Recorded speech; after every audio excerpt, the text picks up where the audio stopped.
So the issue we have right now with English cricket is a deep one, and I know a lot of people are looking at the system, the matches that we play, the way first-class cricket is structured, and those things that are important, but I think are quite peripheral.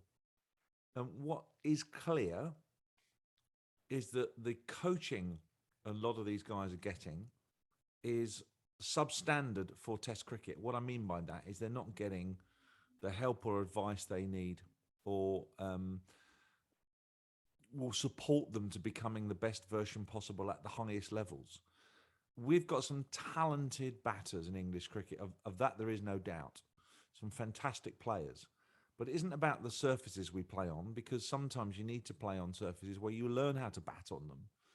If they're a little bit awkward, there's no good producing just flat pitches, because then we've got people who can only play on flat pitches. So I think the system isn't the problem. I think also that the way first class cricket is structured, which has been put to the periphery of the season, doesn't help at all.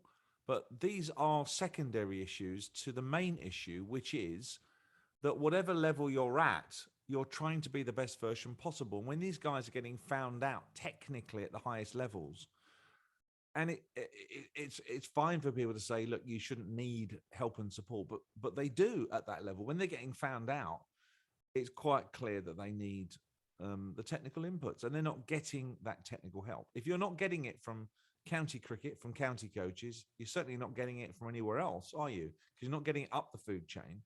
And the excuse given is there isn't time to work on stuff between test matches. I mean, I hear commentators say that. Well, those commentators have never coached before. I'm sorry, but they haven't. If you've ever coached before and you're good at what you do and you know what a good technique looks like, you can coach it, and you can coach it relatively quickly. The same goes for fast bowling in a way. If you know how to teach people to bowl quicker with more control and to have better, safer actions, if you know how to do that, you can do that relatively quickly and get them on the route to success. So then they're practicing the good stuff.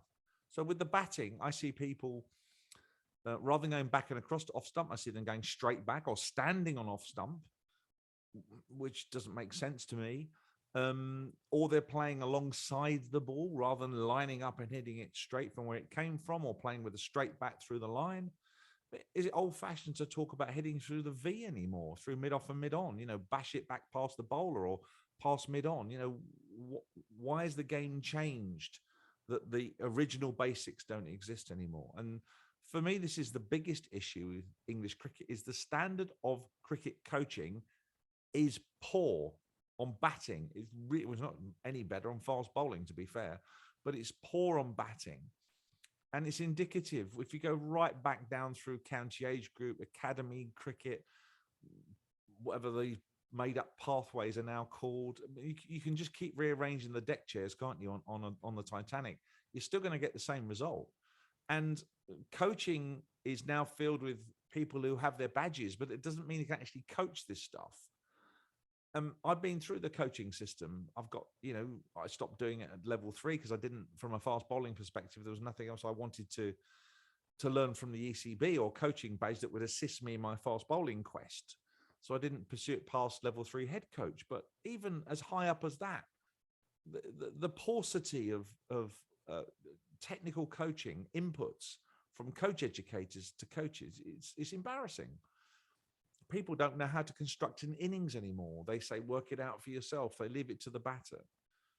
The problem with all of this stuff is, unless you've got the answer, you need someone to tell you. You don't go and see the doctor and he puts a lot of medicine in front of you and say, look, there's 50 medicines there. Just pick one that you fancy and see if it works for you. You want an answer. You want a solution. You need to be told, take that 3 times a day for 4 days. You'll be fine. We don't have that in cricket. We don't have it at all. And all the sports that have a ballistic rotational movement, which is what cricket has, and is highly technical, which it is, fall way behind those other sports that like golf or javelin or baseball or swimming or whatever it is.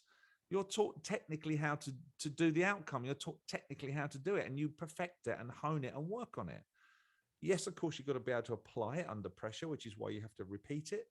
And you have to get in the nets and either get on a bowling machine or someone using a sidearm and throwing at you, but they've got to be consistent. You've got to be hitting lots and lots of cricket balls because you're trying to groove and groove and groove so that when you are under pressure against Australia or anybody else in the middle, you can deliver it. You don't have to second guess what do I do? Do I move my feet? And I think the final sort of straw really was this last week where we've seen people standing on one leg, the back leg, by the way, not the front leg, which if they're going to do it off one leg, it should be a flamingo shot off the front, but off the back leg.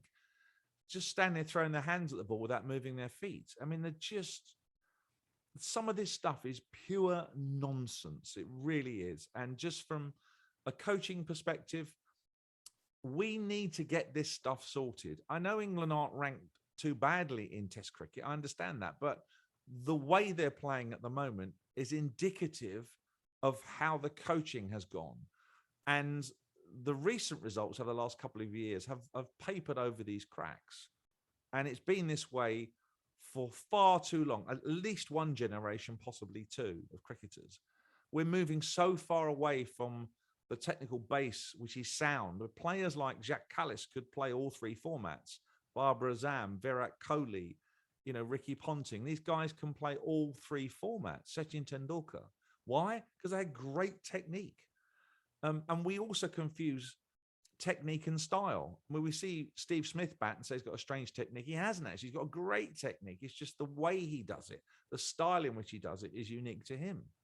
So coaches don't even understand the difference between technique and style. And commentators don't understand it. We hear some crazy advice from people who used to play international cricket talking about how to bat in certain circumstances. Like, get that from a mental point of view and understanding they've been there.